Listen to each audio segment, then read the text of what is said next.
Hello दोस्तों, कैसे हैं आप सभी। उम्मीद करता हूं आप सभी बहुत ही अच्छे होंगे। तो आज के इस वीडियो में हम पढ़ने वाले हैं क्लास 10 फिजिक्स का पहला चैप्टर जो है प्रकाश का परावर्तन तथा अपवर्तन, जिसका सभी इंपॉर्टेंट टॉपिक हम इस वीडियो में बताएंगे और उसके बाद इसको सॉल्यूशन भी बताएंगे कि इसको कैसे हम याद कर सकते हैं, कहां से इसका हम सभी वीडियो का टॉपिक इसको पा सकते हैं। तो आशा करते हैं आपको समझ में आया होगा। तो चलिए हम उस सभी टॉपिक को समझते हैं। तो सबसे पहला जो बहुत बार बोर्ड एग्जाम में पूछ लिया गया है उसको हम एक एक करके समझते हैं। इनको बहुत ही अच्छे तरीके से एक एक करके ढूंढ कर निकाला गया है। यदि आप इतना तैयार कर लेते हैं इस चैप्टर से, जो पहला चैप्टर है प्रकाश का परावर्तन तथा अपवर्तन, तो आपको अदरवाइज कोई भी चैप्टर कोई भी टॉपिक अदर देखने की जरूरत नहीं है। केवल आप इतना तैयार कर लीजिए। हमें विश्वास दिलाता हूं जितने भी टॉपिक हैं ये सभी हमने पढ़ा दिया है, सभी इंपॉर्टेंट टॉपिक में। ठीक है, तो वो भी मैं बताऊंगा कहां से इन सभी टॉपिक को आप पढ़ सकते हैं। सबसे पहले जानते हैं, सबसे पहला है कि प्रकाश का पूर्ण आंतरिक परावर्तन का अर्थ सहित परिभाषा दीजिए, जो कि बहुत बार एग्जाम में पूछ लिया गया है। ये सभी बहुत बार लगभग 3, 4, 5, 7 बार वैसे पूछा गया है। तो इसको याद रखना है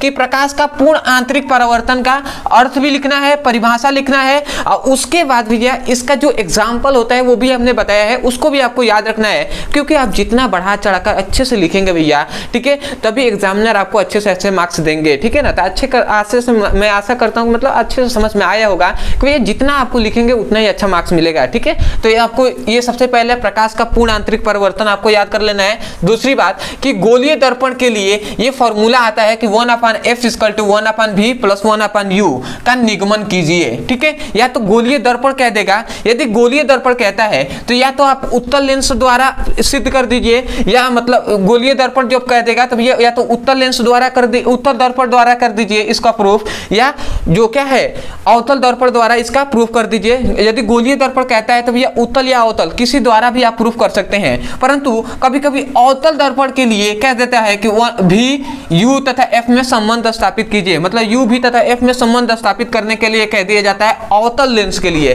सॉरी अवतल दर्पण के लिए। तो आपको याद रखना है यदि अवतल दर्पण कहे तो आपको एकदम अवतल दर्पण द्वारा ही इसको प्रूफ करना है। इस सूत्र को ये ऐसे लिख सकता है या ऐसे भी लिख सकता है। तो या तो अवतल दर्पण कह दे तो अवतल दर्पण से ही प्रूफ करना होगा, या गोलीय दर्पण कहे तो भैया इस तरीके से गोलीय दर्पण में आप किसी तरीके से भी अवतल या उत्तल से प्रूफ कर सकते हैं। परंतु याद रखेंगे भैया ज्यादातर आपको 90% ये है कि भैया कहता है आपसे गोलीय दर्पण ही कहता है। ठीक है, क्योंकि वो स्वतंत्र रखता है, फ्रीडम रखता है, किसी से भी आप प्रूफ इसको कर सकते हैं। ठीक है, या अवतल कह देता है। ठीक है, ज्यादातर तो अवतल लेंस के लिए भी हमने बताया है, अवतल दर्पण के लिए हमने इसको प्रूफ कराया है। तो आपको वीडियो का लिंक दिया जाएगा, वो भी आप पढ़ सकते हैं। ठीक है, अभी बताया जाएगा अंत में।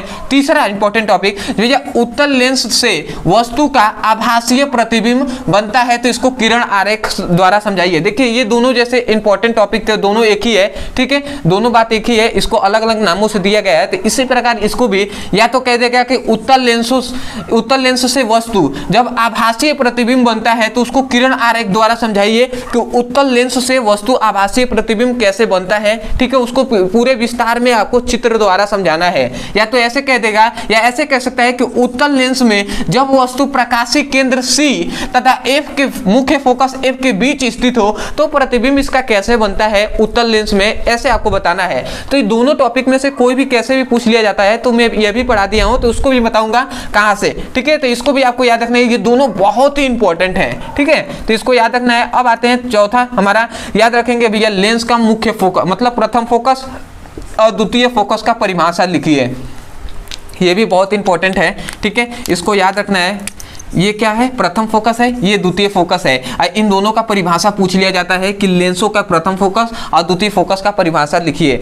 दोनों हमने पढ़ा दिया है, प्रथम फोकस और द्वितीय फोकस। ठीक है, तो उसको भी बताया जाएगा, लिंक सभी का मिलेगा आपको। दूसरी बात, प्रकाश का जो परावर्तन होता है उसका नियम क्या है। तो ये याद रखेगा, परावर्तन हो या अपवर्तन हो, उसके दो नियम होते हैं जो हमने अच्छे से बढ़ा दिया है। ठीक है, जब आपने परावर्तन हमने पढ़ाया था उसी में पढ़ाया है। ठीक है, तो उसको चित्र द्वारा आपको समझाना है। तो जब आप परावर्तन समझेंगे तभी आप परावर्तन के नियम समझेंगे। ठीक है, ज्यादातर परावर्तन ना पूछकर जैसे कहता है कि प्रकाश का परावर्तन क्या है, इसके नियमों को स्पष्ट कीजिए, ऐसे भी आपसे पूछा गया है। परंतु 2-3 बार ऐसे पूछा गया है। परंतु ये जो नियम है ना, ये लगभग 4-5-7 बार ऐसे पूछ लिया गया है, ज्यादातर ये नियम पूछा गया है। ठीक है, तो आपको परावर्तन भी समझना है, क्योंकि भैया वो भी पूछ लिया जा सकता है। कोई मतलब ऐसे तो हम कॉन्फिडेंट तो ऐसे तो नहीं जानते हैं, 100% तो कंफर्म नहीं है कि भैया नियम ही आपसे पूछा जाएगा, दोनों पूछ लिया जाएगा। इसलिए आपको परावर्तन अपवर्तन के नियम नियम दोनों आपको चित्र से सहित आपको समझ में आ जाएगा, आपको पढ़ा दिया गया है, तो आपको दोनों पढ़ना है। उसके बाद भैया प्रकाश का अपवर्तन आपसे पूछ लिया जाता है कि अपवर्तन का नियमों का उल्लेख कीजिए।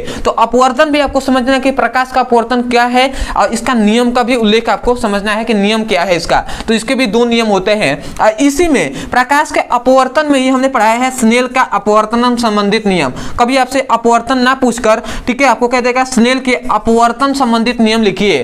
तो जो प्रकाश का जो नियम है, जो अपवर्तन का जो दो नियम है, उसमें से जो द्वितीय नियम होता है वही है द्वितीय नियम भैया स्नेल का अपवर्तन का नियम। तो आपको याद रखना है, जब अपवर्तन आप पढ़ेंगे तो उसी में आपको बताया जाएगा कि अंत में आपको बताया जाएगा कि इसे स्नेल के नियमों के नाम से भी जानते हैं, ठीक है, या स्नेल के अपवर्तनांक संबंधित नियमों के नाम से जानते हैं। तो उसमें आपको बता दिया जाएगा अंत में। तो आशा करते हैं ये जितने टॉपिक हैं ये आपको अच्छे समझ में आ गया होगा। तो सबसे पहले स्क्रीनशॉट ले लीजिए, उसके बाद हम बताते हैं कि कैसे आप पढ़ सकते हैं, ठीक है।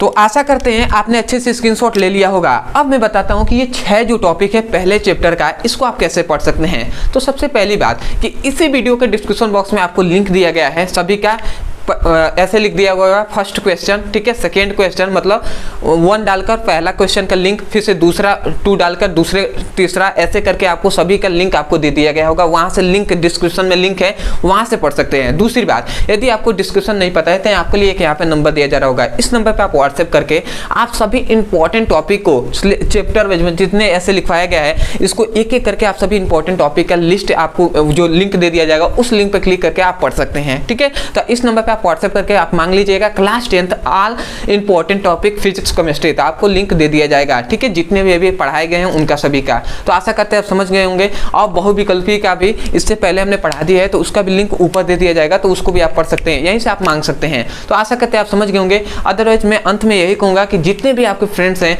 उनके पास जरूर शेयर कर दीजिएगा वीडियो को, ठीक है, क्योंकि आप भी पढ़िए और दूसरों को भी पढ़ने दीजिए, ठीक है। और उनको पढ़ने का मतलब ऐसे आप सपोर्ट करेंगे तो अच्छी बात है, ठीक है, क्योंकि सपोर्ट करना बहुत ही अच्छी बात होता है किसी का भी, चाहे हमारा हो या सभी स्टूडेंटों का, क्योंकि आपसे भी बहुत से ऐसे स्टूडेंट होंगे जो बहुत ही तेज होंगे और बहुत से ऐसे होंगे जो बहुत ही कमजोर होंगे। तो सभी को मतलब कम से कम तेज को तो नहीं तो कम से कम जो कमजोर हैं उनको तो सपोर्ट कीजिए, ठीक है।